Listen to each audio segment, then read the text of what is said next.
Hi there! I've created this screencast to help someone answer a specific interview question. Throughout the screencast, I'll be going through various ministry documents, EduGains documents, learning theories, and knowledge that I've learned through courses, teachers, and practical experience. The interview question I'll be looking at is one that comes up often in interviews. How would you adapt for a student with special needs? Not only does it come up often in interviews, but teachers really need to know how to do this in their classrooms. I've also included a more detailed version of the question.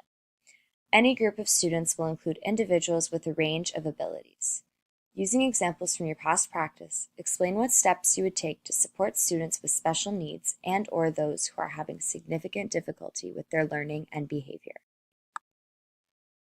The first document that I'll be going through to help answer this interview question is Learning for All, which is a Ontario Ministry of Education document. The first thing I want to look at is a diagram that I think is really important for teachers when adapting for students with special needs.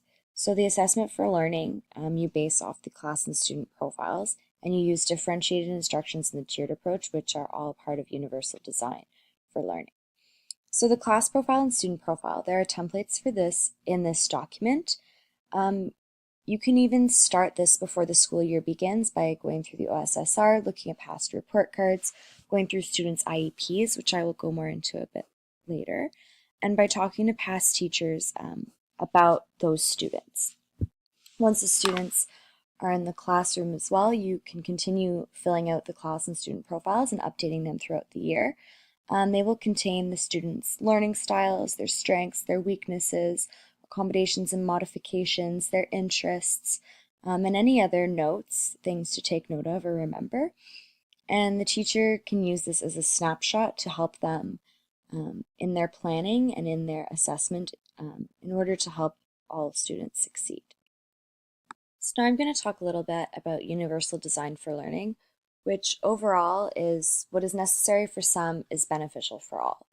So here, Universal Design for Learning encourages teachers to develop a class profile and then plan from the beginning to provide means and pedagogical materials that are tailored to draw on the strengths and meet the needs of all students and not only those with special education needs. So this is getting to know all of your students and finding out what kind of environment, instruction, and assessment strategies are best for all of them. So it's important to keep the core concepts in mind when you're thinking about those three different factors. So universality and equity, flexibility and inclusiveness, an appropriately designed space, simplicity, and safety. They also have a checklist in here which I find really useful with guiding questions. So how do I provide multiple means of representation to accommodate students' different strengths? How do I provide multiple means for action and expression and multiple means for engagement? So giving students choice so that they can show you what they know to the best way that they can. So next I'm going to talk a bit about differentiated instruction, which is described really well here. Differentiated instruction, DI, is based on the idea that because students differ significantly in their strengths, interests, learning styles, and readiness to learn, it is necessary to adapt instruction to suit these differing characteristics. One or a number of the following elements can be differentiated in any classroom learning situation. The content of learning, what students are going to learn and when. The process of learning, the types of tasks and activities. The products of learning, the ways in which students demonstrate learning. And the effect and environment of learning, the context and environment in which students learn and demonstrate learning. So differentiating, making all of these things, or some, depending, different for different students depending on their needs. EduGains actually created a whole document for differentiation called the Differentiated Instruction Scrapbook.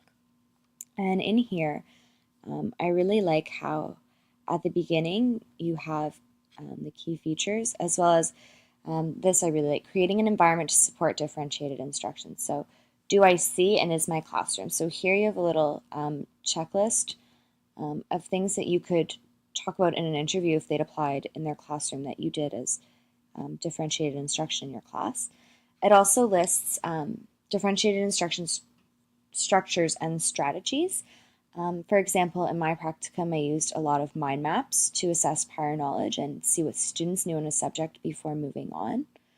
We also did a lot of think, pair, share, which is very useful because there are some students who aren't ready to share with the entire class, but they will share with their partner who will share their ideas with the rest of the class.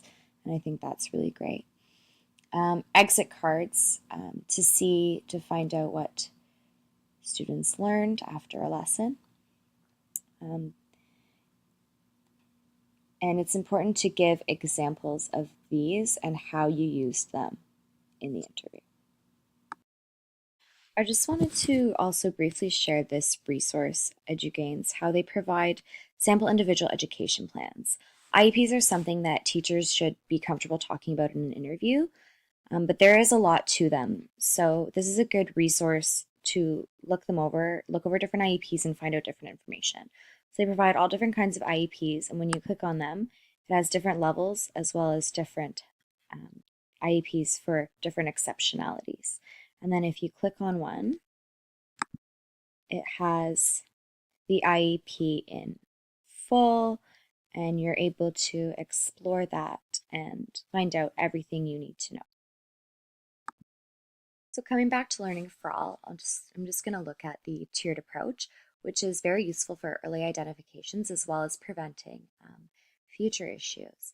So Tier 1 would be applying the principles of universal design and differentiated instruction in your classroom to accommodate the strengths of every student as best as possible. Tier 2 is based on assessment. Students who are struggling with the learning goal would then be given more differentiated instruction as well as intervention to help them succeed and meet the learning goal.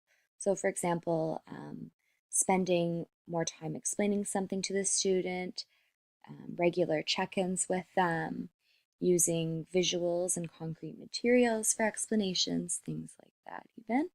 And Tier 3 is students who require intense support to achieve learning goals, so often have support from the in-school team and other school resources and are on an IEP as well. I think that the tiered approach is also a good way to look at behavior, so looking at the immediate reaction for Tier 1, short-term reaction for Tier 2, and the long-term for Tier 3. So for behaviors, Tier 1, immediate reaction. For example, I had a student in my practicum last year who was often disruptive in class. So Tier 1, we use strategies that we would use with all of the students in the class. For example, eye contact, proximity, other nonverbal cues like tapping on their desk, or sometimes we would give him reminders, things like that. When that didn't work, Tier 2, the short-term reaction was having conversations with him about his behavior. And that would often work for a couple of days. And after that, the behavior would come back. Eventually, there was nothing more that we thought we could do to improve the behavior. We didn't feel like anything was working. So we moved on to Tier 3, which was a long-term reaction where we contacted his parents and we talked about it and we came up with a system, and he was given a book in which we noted every block if he displayed those behaviors. And if he had a bad day, often the negative consequences were dealt with at home. So at school, we tried really hard to do positive reinforcement. So if he had a really good day, we would often give him 10 minutes to spend on an iPad or doing something that he wants to do. And that really motivated him to improve, and we saw huge changes. The last thing I'm going to be talking about is Maslow's hierarchy of needs. So before the students are ready to learn, their physiological needs need to be met. They need to feel safe, they need to feel cared for and like they belong, and they need to feel good about themselves. I think a lot of the things I've already talked about support this. However, I believe it's also very important not only to get to know your students, but to build relationships with them so that they trust you and they know that you care. I also think to go along with knowing that you care and feeling like they belong and feeling good about themselves is keeping in communication with the parents through whichever medium is the most effective, and informing parents of students' small successes, and working as a team to create the best support system for the child at school and at home. Another thing that I've learned helps a lot with that is growth mindset. If you support your students and encourage them and teach them to support and encourage themselves, they will succeed and they will be so proud of themselves. I hope that this screencast helps if ever you get this question in an interview. Thanks for listening.